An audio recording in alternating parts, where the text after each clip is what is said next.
All right, let's go with Noah now. How concerned are you with Noah so far? Because obviously he struggled. It's still early. I'm not ready to completely give up on the kid or anything like that. It's silly to give up on him right now, but he's got a learning curve, dude. And part of this is he's only been in this position for a couple of years. So it's almost like he has to develop the instincts of a cornerback, you know? And the other day when I heard Tua say, I've been playing quarterback since I can remember, that kind of reminded me of Noah, who cannot say the same thing. So the challenge of not just playing, not developing as a player, but also developing as a player instinctually too. Those challenges. Talk a little bit about that. Yeah, we were talking about that yesterday, actually.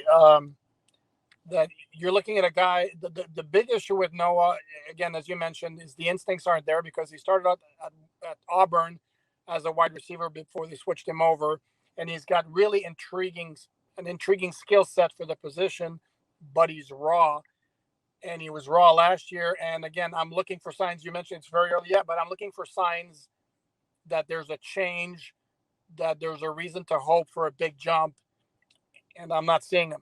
Going to be very honest with you. I'm not seeing him. I'll tell you this: they have an unknown defensive back cornerback that they signed to a quote unquote futures contract early in January. Those are guys who usually are practice squad fodder. Well, this guy's out playing Noah like crazy. His name's Terrell Bonds, who might end up making the back of the roster, but I'm illustrating the point that he's getting outplayed by guys who should be practice squad players or end of the roster players. And that's highly problematic given where the Dolphins drafted him at a time, especially when they had such a need for a running back, and they had their pick of any of the 6 who wound up being taken in the first 2 rounds, and instead went for Ighbeno based on his ceiling and his long-term potential. The question is, okay, well, when does he get to that potential?